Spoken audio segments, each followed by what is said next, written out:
Bonjour à tous. Le direct commence. J'ai envoyé l'invitation à Thomas. Voilà, ça y est, Thomas a rejoint la vidéo. Ah, c'est bon, normalement, je suis live. Hop. Salut Lauriane et salut à toutes et à tous. Ouais, bonjour tout le monde. Coucou Thomas. Donc, je suis super contente. J'étais impatiente de commencer le live. Peut-être Thomas, tu peux commencer par te présenter. Hmm. Présenter ce Ouais, que bien tu sûr. fais un petit peu. Ouais, alors donc moi j'accompagne les entrepreneurs engagés pour l'humain et pour la planète via du coaching business et personnel à développer leur activité. Donc concrètement, si ces mots-là ça vous parle un peu du chinois, concrètement je les aide à prendre des décisions, à prendre du recul sur leur situation quand c'est nécessaire, à déterminer une stratégie, à mettre en place des actions pour qu'ils puissent faire grandir sereinement leur activité et qu'ils puissent amplifier leur contribution au monde, puisque c'est souvent un des premiers besoins, en tout cas, que moi j'ai compris. C'est clair. D'ailleurs, j'ai rencontré Thomas lors d'un coaching au départ. Et c'est vrai que je me souvenais, un des premiers conseils que tu m'as donné, c'était de faire des vidéos sur Insta. Et à l'époque, j'étais là, non. Et maintenant, je fais même des lives en direct sur Instagram, c'est fabuleux. C'est clair, le monde est, ouais, le monde est génial hein, quand on se met ou en tout cas on se sent différemment. Enfin, toi, j'imagine, tu te sens aussi différente peut-être dans l'état d'esprit, dans ton, Carrément, ouais. Mm. carrément. Donc, pour ceux qui ont rejoint le live et qui me connaissent pas forcément, donc moi, je suis Lauriane et je suis thérapeute énergétique et conseillère en naturopathie.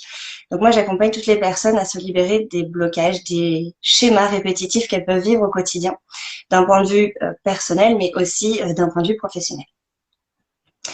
Alors, avant de commencer, et le temps peut-être que tout le monde se connecte, j'avais envie de vous poser la question, on avait envie de vous poser la question de pourquoi, pour ceux qui sont entrepreneurs, pourquoi vous êtes devenu en fait auto-entrepreneur, qu'est-ce qui vous a donné envie de vous lancer en tant qu'indépendant, et voilà, partagez-nous ça un petit peu en commentaire, on est curieux de le savoir, et même pour ceux qui regardent le replay, n'hésitez pas à nous mettre en commentaire pourquoi vous avez eu envie de devenir en fait entrepreneur, indépendant. Ça peut être effectivement par passion pour son métier, ça peut être parce qu'on a envie justement de liberté, d'être son propre patron. Il y a plein de raisons à ça, parce que comme moi, on a eu aussi envie de sortir du système du salariat qui ne correspondait pas en tout cas à nos besoins, enfin à mes besoins personnellement. Donc voilà, mais bon, on se lance en tant qu'auto-entrepreneur. Quand on commence, il y a beaucoup de choses à gérer, on ne sait pas trop par quoi commencer, donc on fait un peu tout en même temps. Et des fois, tant mieux, tout fonctionne. Et puis, des fois, ça fonctionne pas. Et là, la tendance, c'est on se décourage en fait. On a envie de tout arrêter et on se dit, si ça fonctionne pas, c'est que c'est pas fait pour moi. Il y a souvent cette croyance dans le développement personnel où on se dit, voilà, si tout n'a pas fonctionné de A à Z, c'est que c'est pas aligné pour moi, c'est pas ce que je dois faire, donc j'arrête tout. Et en fait, pas forcément.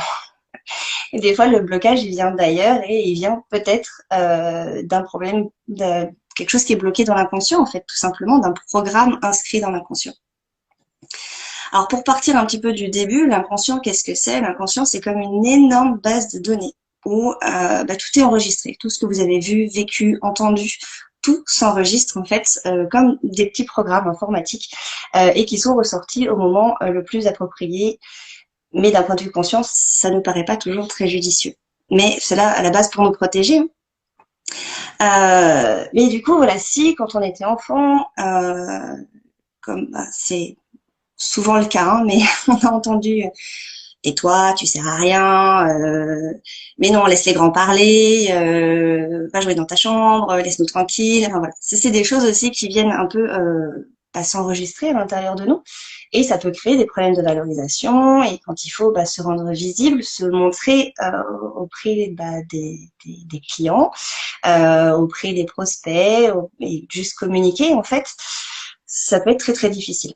Euh, voilà, moi, je l'ai un peu vécu, si je peux parler de mon expérience perso, quand il a fallu que j'appelle des prescripteurs pour justement me développer en local, me faire connaître en fait auprès de kinés, d'ostéos. Euh, Et je me Oui, souviens, c'est mes pas copines, évident. Mm. enfin, pour moi, ça a été hyper dur. Et j'avais toutes mes copines qui étaient là, mais c'est facile, tu prends ton téléphone, t'appelles, tu les amènes pas en direct. Et moi, j'étais en larmes. Je disais, non, mais je peux pas faire ça, en fait. Ça me demandait de me rendre visible, en fait, de parler de moi, de parler de ce que je faisais. Et ça, c'était quelque chose que j'avais énormément de mal à faire, en fait.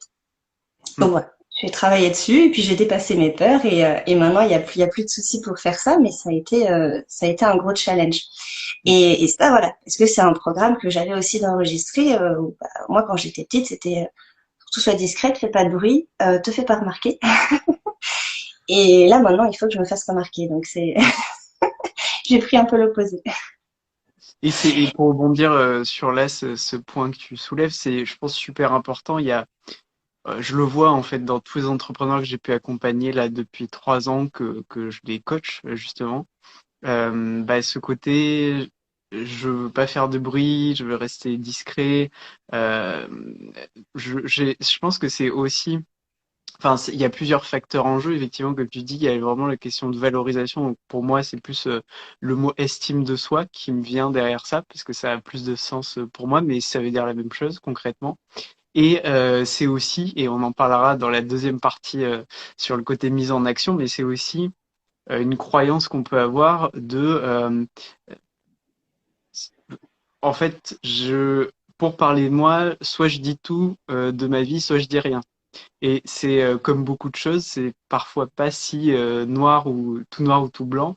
Il y a plein de nuances au milieu et notamment je l'ai abordé dans des épisodes de podcast de mon podcast que j'avais fait et justement je crois qu'il s'intitulait Parler de soi. Justement, parler de soi ne signifie pas ne rien dire de soi ou tout dire de soi. Donc il y a plein de choses et donc dans l'épisode je donne pas mal de pistes pour avoir ce côté pratique mise en application de comment concrètement parler de soi, quoi. Mais effectivement, à la base, il y a un travail à faire sur bah, quelle est, comme tu dis, quelle est ma valeur, où est peut-être mon niveau d'estime de moi-même. Enfin, voilà, toutes des questions de soi à soi qui sont importantes et qui demandent ouais, sûrement d'aller chercher dans le passé.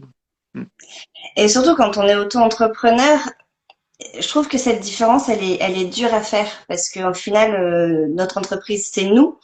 Donc quelque part, on montre une partie de soi aussi.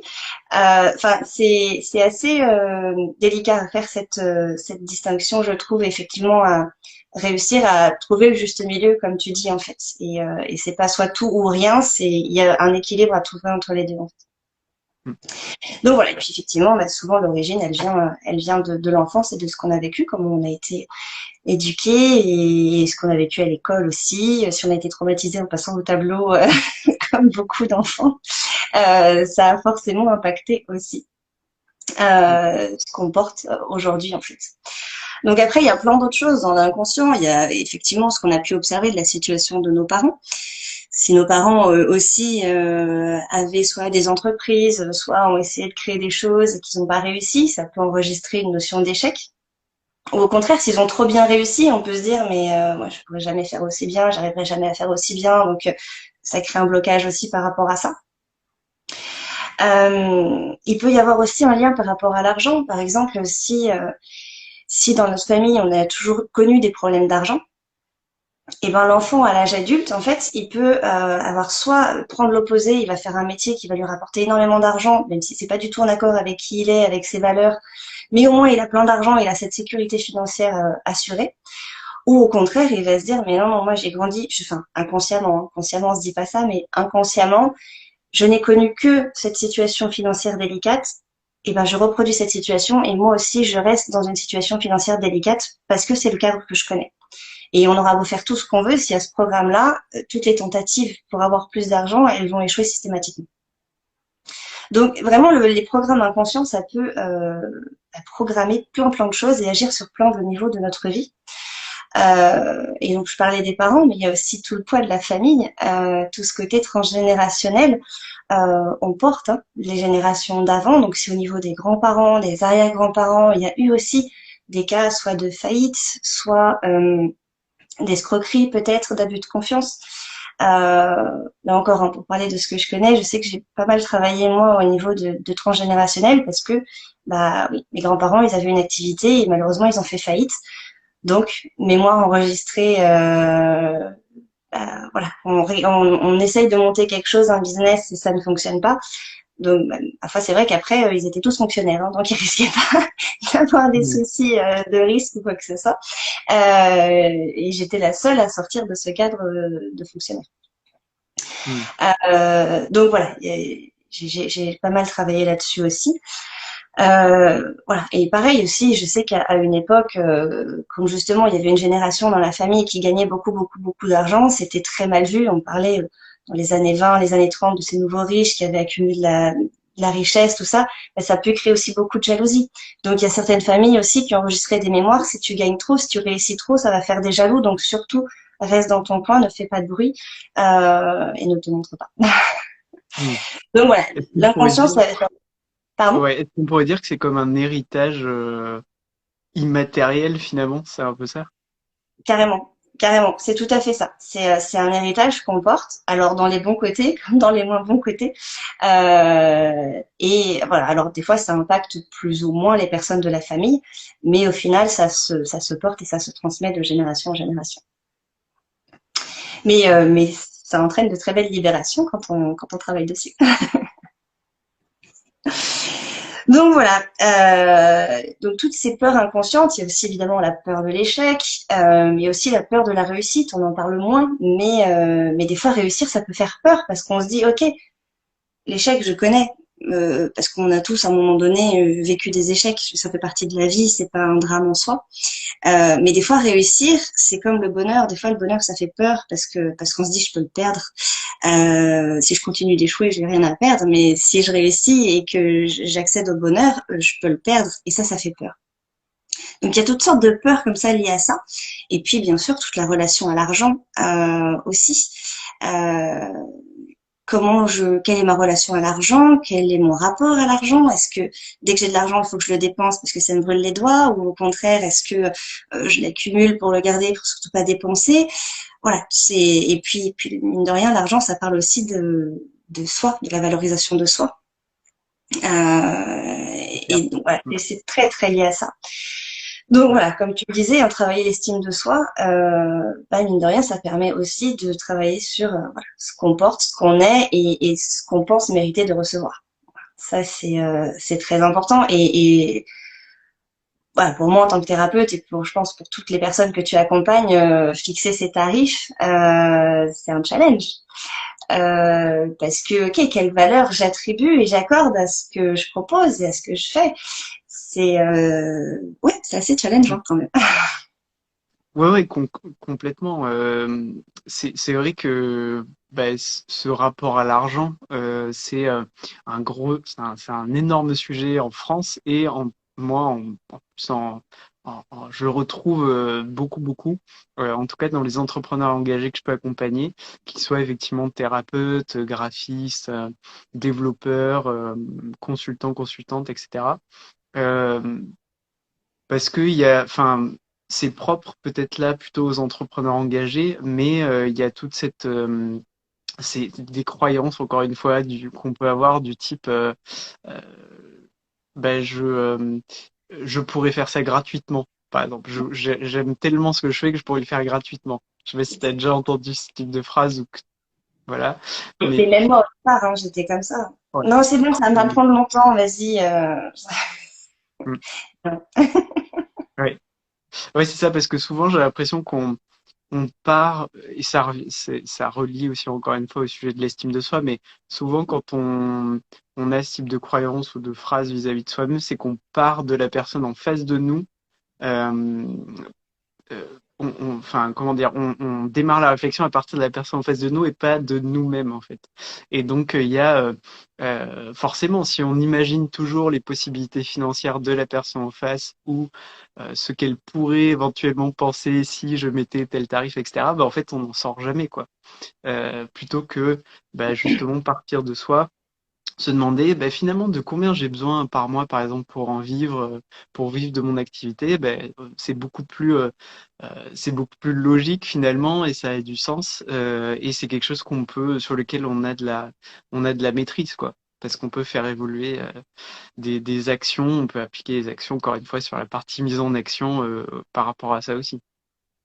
C'est ça. Mais c'est vrai que oui, comme tu dis, on pense aussi, voilà, est-ce que l'autre a les moyens, est-ce que c'est pas trop cher? Mais quelque part, ça vient aussi de notre propre cadre de référence, parce qu'on projette nos peurs sur l'autre au final.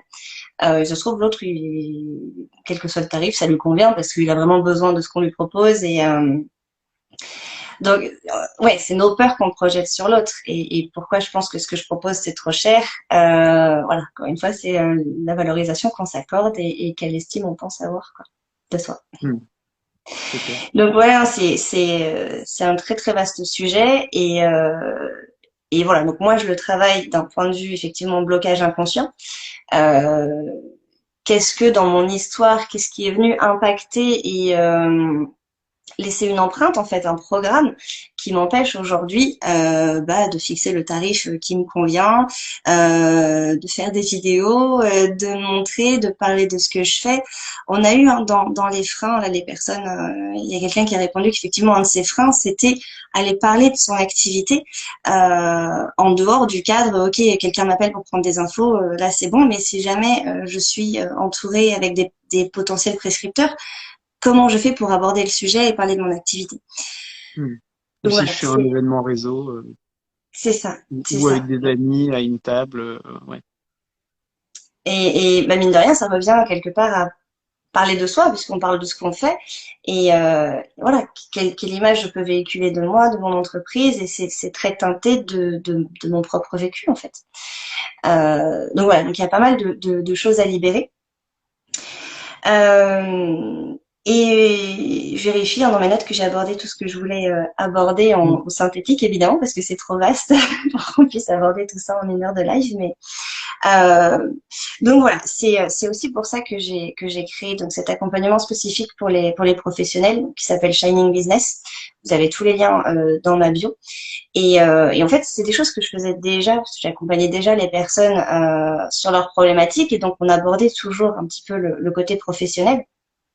Et là, j'ai vraiment eu envie de le formaliser, voilà, de le mettre vraiment sur une offre adaptée et sur mesure pour les auto-entrepreneurs en fait, pour les aider à vraiment libérer tout leur potentiel et développer leur activité autant qu'ils le souhaitent. Donc ça peut être effectivement des personnes qui sont en début d'activité, qui vont essayer de mettre des choses en place et qui n'ont pas réussi. Ça peut être des personnes qui ont déjà un petit peu développé, mais qui sont arrivées à un palier et elles n'arrivent pas à dépasser ce stade. Voilà, tous les cas de figure à partir du moment où on rencontre un problème dans son activité et on n'arrive pas à le résoudre en fait. Et là, je prends l'exemple d'une des premières personnes que j'ai accompagnées pour le côté pro. Euh, donc assez rapidement, on parle du rapport à l'argent parce que c'est souvent quand même la porte d'entrée. Et en fait, pour elle, pas du tout. Elle avait aucun souci avec l'argent, aucun souci avec sa valeur. Là-dessus, elle était très au clair avec ça. Euh, et elle était vraiment, enfin, elle l'est toujours, hein, hyper alignée avec son activité, avec ce qu'elle propose, ce qu'elle fait, et dans le bien-être aussi. Et elle me dit, j'ai des super retours, j'adore ce que je fais, j'ai mis tout ce qu'il fallait mettre en place, mon site internet, j'ai démarché, j'ai contacté tous les professionnels autour de moi pour me faire connaître. Vraiment, j'ai fait tout ce qu'il fallait, j'ai travaillé sur mon référencement, enfin, j'ai fait tout ce qu'il fallait. Mais ça marche pas, ça se développe pas, je comprends pas. Donc on a Hmm. regardé et alors elle c'était hyper intéressant parce qu'en fait elle a toujours été dépendante de quelqu'un. Il y avait toujours une autorité extérieure. Il y avait son père, il y avait son patron. Voilà, il y a toujours eu quelqu'un qui prenait des décisions pour elle. Et là, elle se retrouvait toute seule, mettre à bord, et elle se dit mais comment je fais, qu'est-ce que je fais et voilà. Donc on a travaillé J'ai plus un là-dessus. pouvoir, quoi. Oui, c'est J'ai plus ça. un pouvoir, qu'est-ce que je fais? Ouais. Hmm. C'est ça. Et reprendre sa propre indépendance et sa propre autonomie. Donc on a fait ouais, 3-4 séances.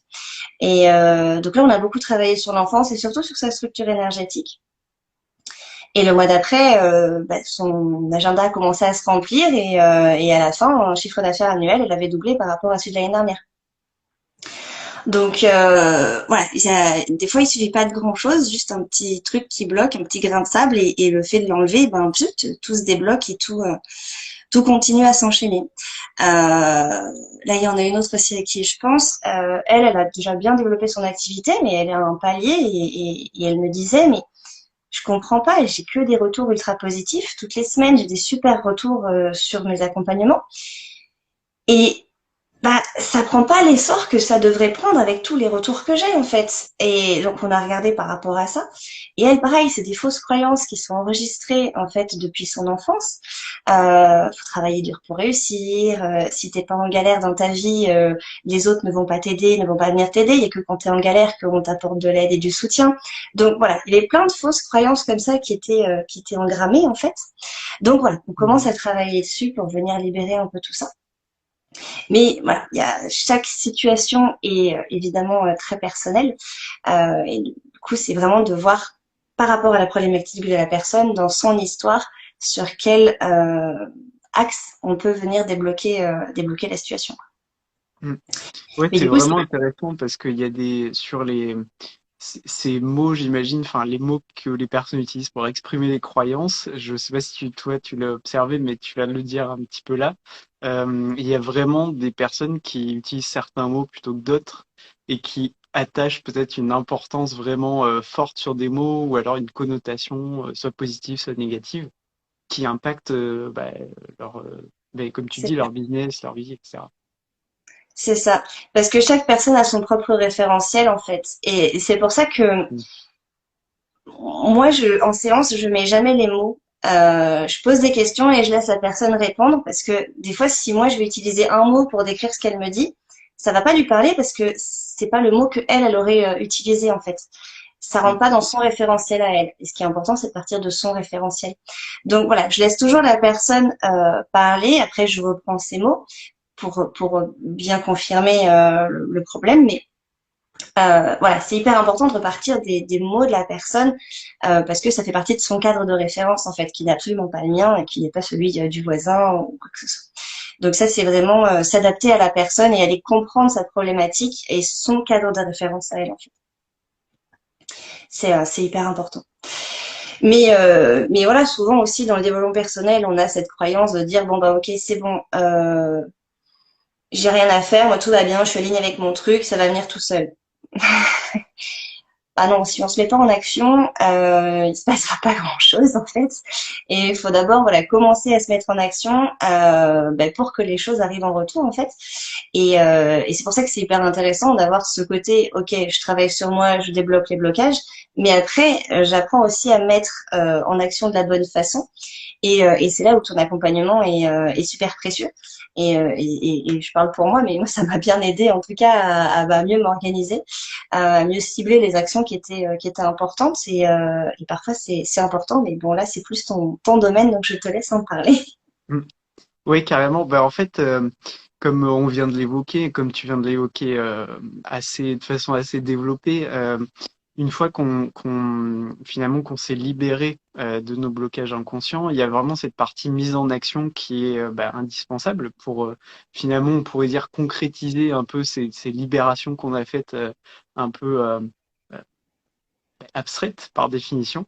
Et donc, je me suis vraiment mis, tu vois, dans la situation où je me dis, la personne s'est libérée des blocages inconscients, donc notamment via ton accompagnement que tu lances, ton programme. Et donc, à partir de là, comment on fait pour agir au niveau de la pratique, dans le concret, donc avec son entreprise. Et finalement, ça revient à un peu se poser la question, quel impact mon évolution personnelle va avoir au niveau de mon entreprise. Donc, toi, tu agis finalement au niveau personnel, interpersonnel, et là, ça va être au niveau de l'entreprise, qu'est-ce que ça change, grosso modo. Et donc, j'ai, on va dire, identifié 5 questions. Il peut y en avoir d'autres aussi. On peut rentrer plus dans le détail, bien sûr. On peut toujours faire euh, plus détaillé, on va dire.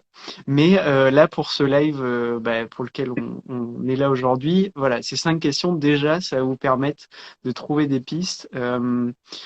De préférence, effectivement, quand on a déjà eu ces déblocages inconscients, je pense, parce que ça va être encore plus impactant, comme tu dis, au niveau des résultats aussi. Donc la première question, je l'aime beaucoup parce que ça va permettre de se projeter dans le futur. On a beaucoup parlé de la mise en pratique là depuis le début, mais la mise en pratique, elle repose quand même sur un aspect stratégique et projection. Donc donc en gros cette première question, ça va nous permettre de faire ça. Et cette question, c'est nous sommes dans un an. Comment expliquez-vous le succès que connaît votre activité? Donc là, vous pouvez voilà, prendre un carnet, un stylo, si vous voulez faire l'exercice tout de suite. Pourquoi pas des premières idées qui viennent, c'est pas obligé de répondre à la question là tout de suite, mais voilà, vous êtes dans un an, comment vous expliquez le succès de votre entreprise? Ça peut être un objectif sous forme d'un objectif chiffré, bien sûr. Donc, par exemple, j'ai envie d'accompagner, je sais pas, 10 clients, d'avoir accompagné 10 clients d'ici un an. Euh, mais ça peut être aussi un ressenti. Ça peut être un état d'esprit qu'on a envie d'avoir dans un an. Donc, est-ce que, comme tu disais tout à l'heure, ça peut être, j'ai envie de me sentir confiant ou confiante par rapport à mon activité. Euh, je, euh, Ça peut être je m'observe. Je sais m'observer, je sais prendre des décisions, je n'hésite pas à prendre des décisions, etc., etc. Donc ça peut être un peu tout type finalement de réponse. C'est vraiment, encore une fois, ça vous appartient. Et oui, tu voulais ajouter quelque chose. Ça peut être c'est mon cas perso, un meilleur équilibre pro-perso. Et ça, je sais qu'on en avait parlé déjà au moment où vous faisiez le coaching et moi, je n'arrivais pas du tout à le faire. Et là, ça y est, c'est dans mes objectifs de prendre plus de temps pour le perso et d'avoir un meilleur équilibre. Donc, ça peut être tout à fait ça. Dans un an, effectivement, avoir réussi à équilibrer ce temps pro et ce temps perso. Mm. Alors, justement, pour rebondir là-dessus, alors je disais tout à l'heure qu'on pouvait évidemment rentrer beaucoup plus dans le détail en ayant plus de questions, mais là, pour le coup, sur l'équipe pro-perso, si on veut être encore plus précis, et si on peut l'être, hein, si on a fait le travail en amont, ça peut être intéressant de se dire, ben, aujourd'hui, par exemple, je suis fan du concept d'avoir des identités, parce que dans notre vie, on a plusieurs identités. On peut être entrepreneur, sportif, sportive, voyageur, voyageuse, peintre, etc., etc. Donc, si vous avez ces identités que vous voulez mettre en avant dans cet équilibre pro-perso, ben pourquoi pas se baser là-dessus, sur ces identités, pour se dire, OK, ben, j'ai envie d'avoir un meilleur équilibre pro-perso, et quelle identité, au pluriel, j'ai envie de ben, mettre en avant. Euh, ou quelle identité, voilà, j'ai envie euh, quelle place j'ai envie que ces identités aient dans mon agenda. Donc, on peut aussi répondre à cette question sous cet angle-là, de cette projection d'ici à un an. Parce que finalement, cette projection-là, ça va nous permettre d'avoir nos grands axes pour définir ben, où mettre notre énergie et vers quoi appliquer, ou en tout cas dans quoi appliquer notre stratégie sur les 12 prochains mois. Donc ça, voilà, c'est un peu la question de base. Au niveau projection en tout cas. Ensuite, on va aller plus sur finalement ce côté action, parce que là, on a abordé pas mal la stratégie.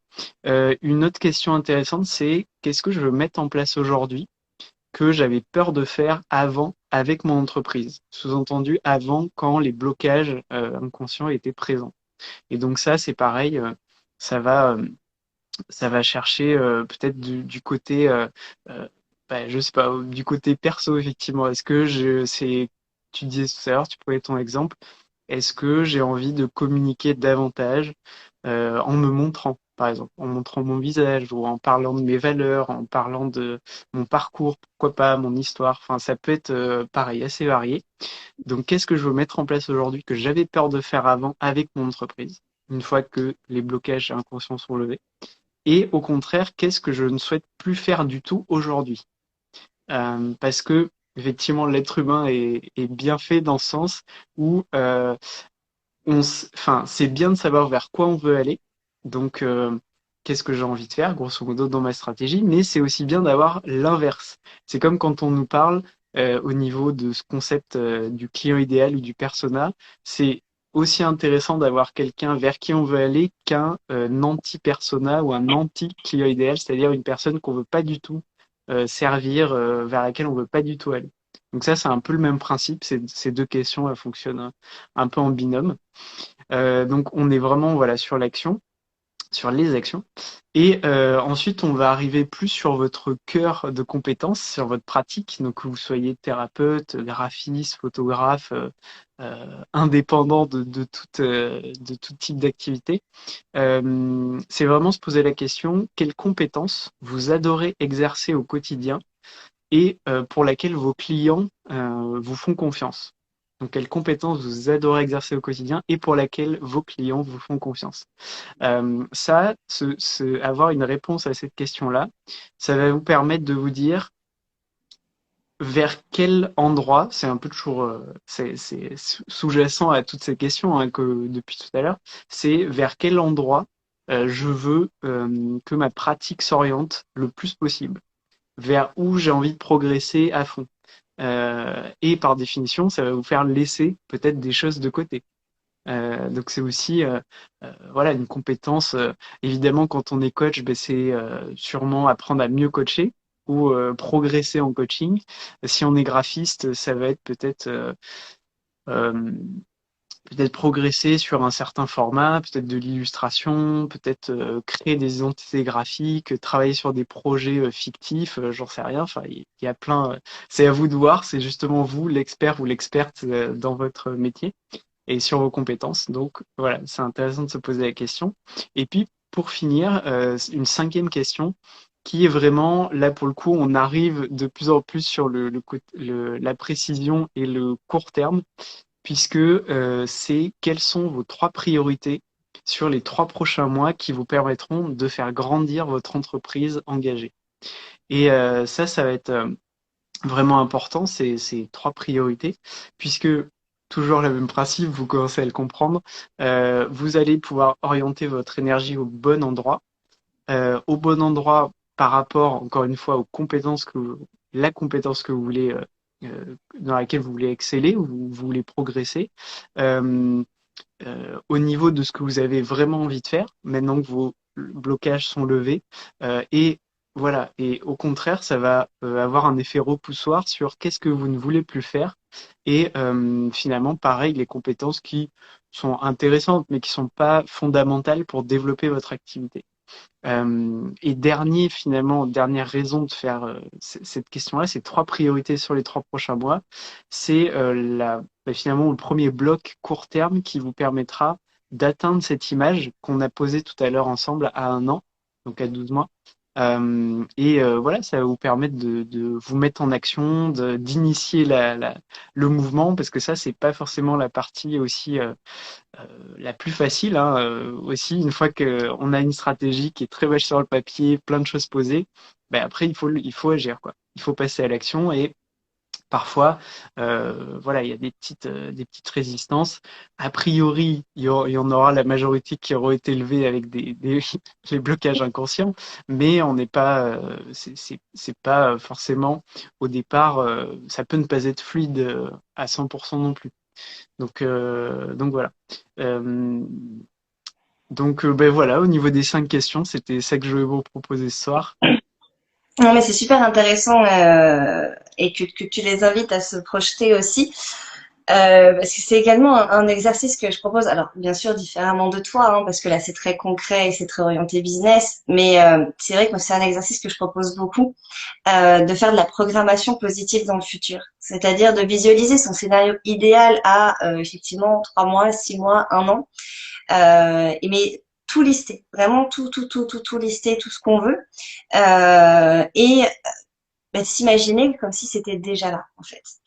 Et ça a un effet mais hyper positif et hyper fort. C'est tant est qu'on le ressente vraiment physiquement, hein, tous les bienfaits que cela pourrait nous apporter. Euh, oui, j'avoue que je l'ai testé, mais en perso, hein, quand avec Hmm. mon ex on cherchait une maison, on avait noté tous les critères de la maison qu'on souhaitait, mais vraiment tous. Tous les détails, le garage, la cuisine, le jardin, enfin on avait tout listé, tout ce qu'on voulait. Et tous les jours, comme en méditation, on s'imaginait, on se visualisait dans la maison, etc. Et en 4 mois, moi je précise que j'étais dans le sud de la France, la maison, on l'a cherchée en Bretagne. En 4 mois, en faisant les allers-retours pour faire les différentes visites, on a trouvé la maison, mais qui avait absolument tous les critères de cocher sur la liste, qui rentrait dans le prix, qui avait tout, tout dessus. C'était juste fabuleux. Ok. Donc voilà, bon, il a acheté la maison, on s'est séparés depuis, mais ça fonctionne vraiment. Quand on veut comme ça, on peut lister tout ce qu'on veut dans notre scénario idéal. Et donc, bah, j'invite aussi à le faire sur son entreprise. Hein. Qu'est-ce qu'on veut professionnellement et comment on se projette professionnellement. Et tous les jours de s'imaginer que c'est déjà là. Alors après, effectivement, avec toi, tes questions, ça aide à se mettre, OK, quelles actions je peux faire pour aller un peu plus vers mon scénario idéal? Comment je peux mettre en pratique ce scénario idéal? Et c'est assez chouette de voir tout ce qui peut se mettre en place après. C'est super sympa. Mm. C'est clair. Je mettrai une petite nuance sur, c'est vrai que j'en ai pas parlé tout à l'heure. Euh, Effectivement, sur ce côté, tu as raison, tu te mets concrètement dans la peau, littéralement, de la personne que tu veux être dans 12 mois, dans un an. Donc, on a pris un an, mais ça peut être 2 ans. Enfin, après, chacun prend sa durée. Un an, c'est souvent bien comme durée, parce que ça permet d'avoir, comment dire, une vision, de pouvoir littéralement visualiser cet objectif. Et ou en tout cas cette image, cette version de soi peut-être qu'on peut voir, en tout cas qu'on peut projeter. Et par contre, c'est vrai que alors je sais pas si toi ça te l'a fait, mais moi parfois sur ces exercices-là, j'ai tendance aussi à noter plein de choses. Donc parfois trop de trucs et en fait à me dire si c'est pas là au moment où bah, par exemple on est un an après et si c'est pas là en fait j'ai une grosse déception par rapport à mes attentes que j'avais par rapport à ça. Donc si jamais là vous nous écoutez et vous êtes un peu dans ce schéma-là, on va dire, pardon, à vous mettre beaucoup de choses en images ou avoir une liste de critères vraiment très grande et être vraiment déçu quand ils sont pas tous atteints, bah, peut-être déterminez-vous 4 à 5 éléments forts et comme ça, bah, en fait, ils seront là parce que ce seront encore une fois les plus importants. Donc ça, c'est l'essentiel. Et puis après, bah, atteint ou pas, comme ça vous permettra de voir déjà, encore une fois, parce que j'imagine c'est comme ça en ta recherche de maison, bah, vous allez concentrer votre énergie vers un certain type de bien, vers une zone géographique, etc., etc. Donc il y a euh, ça aide à savoir vers quoi s'orienter aussi. C'est ça. Oui, oui, complètement. Après, faut pas forcément se limiter, mais effectivement, si jamais tous les objectifs ne sont pas atteints, bah, effectivement, ouais, il y a la possibilité d'être déçu. Mais tu sais, on voit souvent ce visuel qui passe sur les réseaux sociaux. T'as une mine de diamants, t'en as un qui gratte, il a 10 centimètres et puis il en a marre de creuser et donc il se décourage, il rentre. Et puis t'as l'autre qui arrive à fond, à fond, à fond. Et voilà, des fois, faut pas se décourager parce qu'on est peut-être à ça d'en fait du succès, de ce qu'on a voulu, de ce qui peut nous arriver de plus beau. Et effectivement, la persévérance et le fait de continuer et d'essayer peut-être différemment, peut-être en changeant des petites choses. Mais voilà, ça c'est quand même aussi important. Et comme tu le dis, quitte à effectivement peut-être rationaliser un petit peu nos priorités, pas vouloir tout faire en même temps, mais voilà, reprendre les choses une par une et voilà, revoir l'ordre des priorités et ce qui est vraiment hyper important et quitte à réduire la liste de souhaits. Mais voilà, ça peut être des petites choses sympas et voilà, garder confiance. Mm. Carrément, carrément. Et est-ce que vous avez des questions par rapport à ce qu'on a évoqué aujourd'hui, il y a eu plein de choses. Du coup, il y a Lauriane et moi, on a eu chacun un peu nos parties, on va dire aussi, qui sont complémentaires. Donc, n'hésitez pas si vous avez des questions, des choses comme ça. Toi, t'en as eu avant le live, tu disais tout à l'heure. Oui, bah, il y avait juste effectivement quelques partages au niveau de ces freins quand on est dans un groupe et que effectivement le sujet, on n'est pas là face à un client pour parler de ce qu'on fait, mais quand on est dans un groupe, soit un groupe d'entrepreneurs, soit un groupe effectivement d'amis, de rencontres, comment parler spontanément de son activité, comment réussir, parce qu'effectivement il peut y avoir parmi d'autres autres entrepreneurs qui sont là, des gens intéressés par ce qu'on fait et voilà, comment bien se mettre en avant et comment bien aborder ces choses-là sans avoir l'impression d'être trop intrusif ou de parler à côté de la plaque. Hmm, ouais. Voilà. Effectivement, bah on est, enfin moi aussi, hein, je suis confrontée à ça, alors de moins en moins maintenant, mais oui, au départ, quand on est dans un groupe de personnes, bon, oui, on sait, ah oui, là, elle a dit un truc, je pourrais l'aider, mais comment j'aborde le sujet, elle va croire que je fais ma Hmm, pub, voilà, ouais. ça Hmm, peut être délicat comme sujet à aborder. hmm.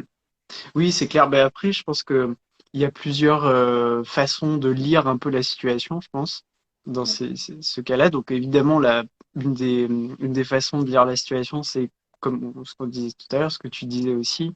Euh, ben, finalement, est-ce que j'ai vraiment conscience de ma valeur? Est-ce que j'ai vraiment conscience est-ce que mon estime de moi est assez bonne pour me dire, ok, ben en fait, j'y vais, quel que soit ce qui se passe, en fait, je vais juste m'exprimer et puis je vais voir ce qui se passe et peut-être ça va générer des conversations, peut-être pas, on sait pas.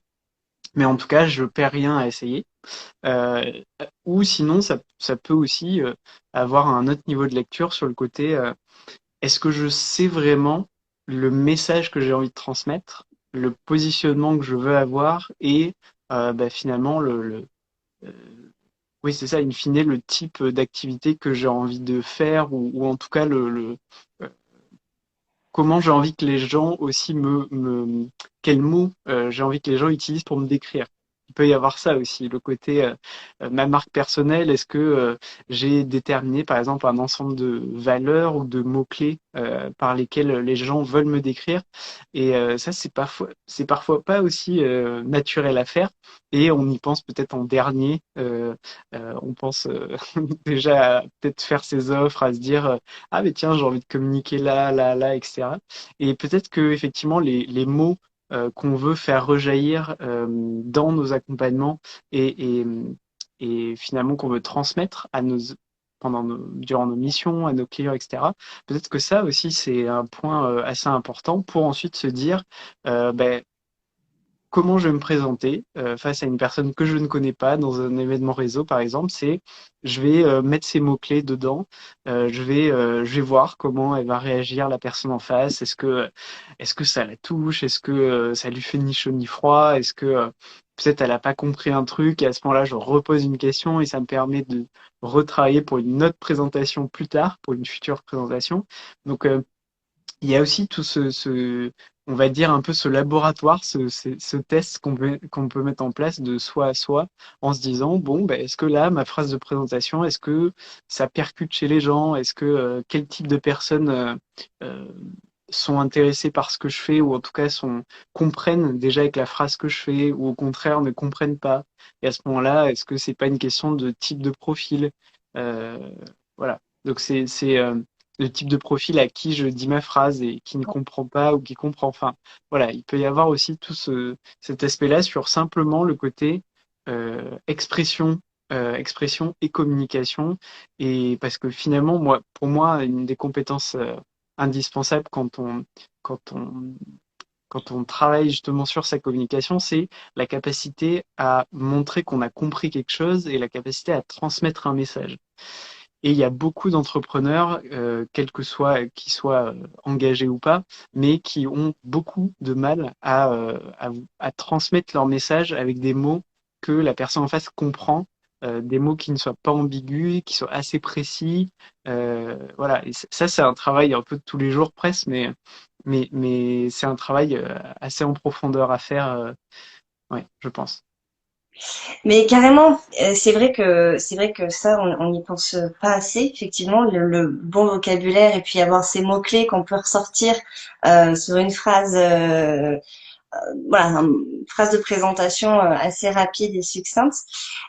Et après, en t'écoutant, je pensais aussi au regard de l'autre, en fait. Parce que quand on est dans son cadre, ok, je suis dans les ateliers avec des clients ou avec des prospects, mais les gens s'attendent à ce que j'ai ce vocabulaire-là et à ce que je parle de ce que je fais, de mon activité. Ça, c'est un cadre connu, rassurant. Mais effectivement, si je sors de ce cadre, que je suis juste de, bah, voilà, je suis passée dans voilà, un réseau entre entrepreneurs ou juste d'une discussion comme ça de gens que je viens de rencontrer, où on n'est pas dans un cadre que je connais qui me rassure.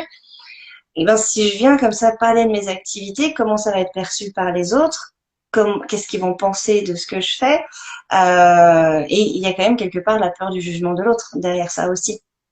Mm. Donc voilà, c'est des notions aussi assez intéressantes à travailler et à regarder comment on se positionne par rapport à ça et quelles sont les peurs qui sont en lien avec ça aussi. Mm.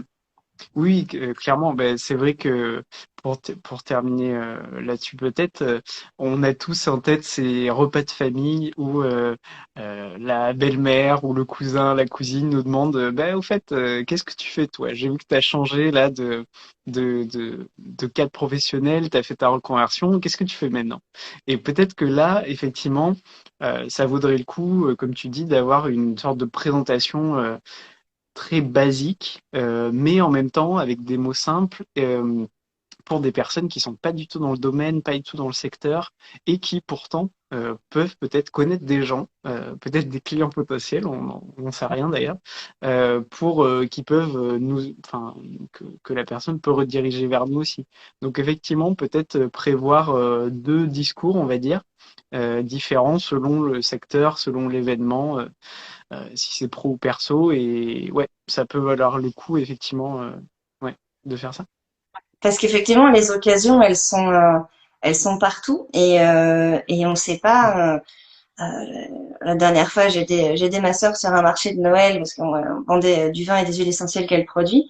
Et en parlant avec les gens autour, et ben effectivement, il y avait une personne qui avait des problématiques assez importantes que la naturopathie peut tout à fait encadrer. Et bah discrètement, j'ai glissé. T'as pensé à la naturopathie? Et voilà. Et résultat, bon bah voilà, on s'est mis en contact et j'aurais jamais pensé rencontrer des clients potentiels sur un marché de Noël en fait.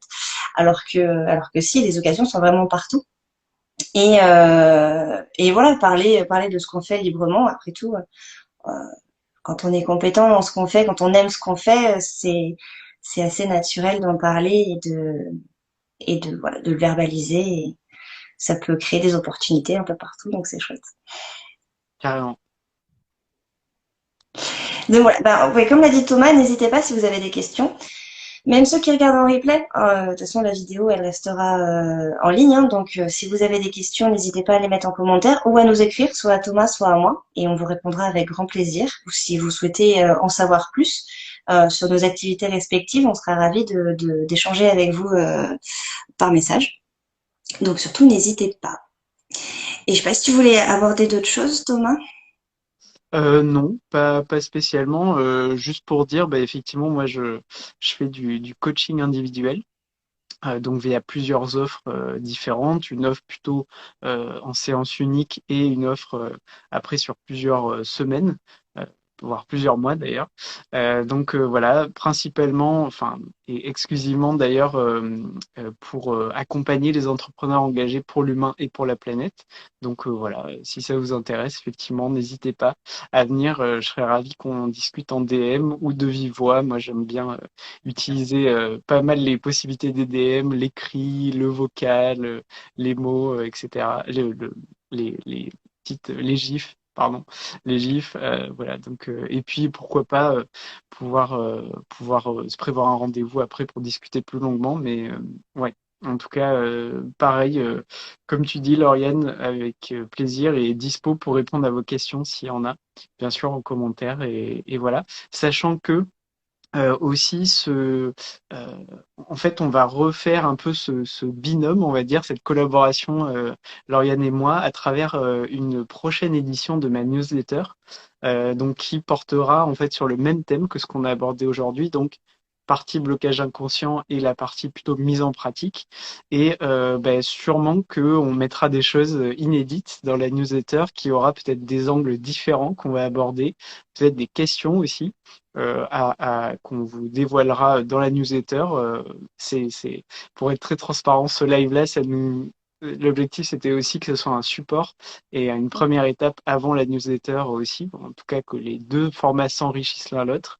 Voilà, n'hésitez pas si vous souhaitez vous abonner à ma newsletter, ben, mon lien est dans ma bio pour suivre cette future édition qu'on fera sûrement au mois de février, je pense. Voilà.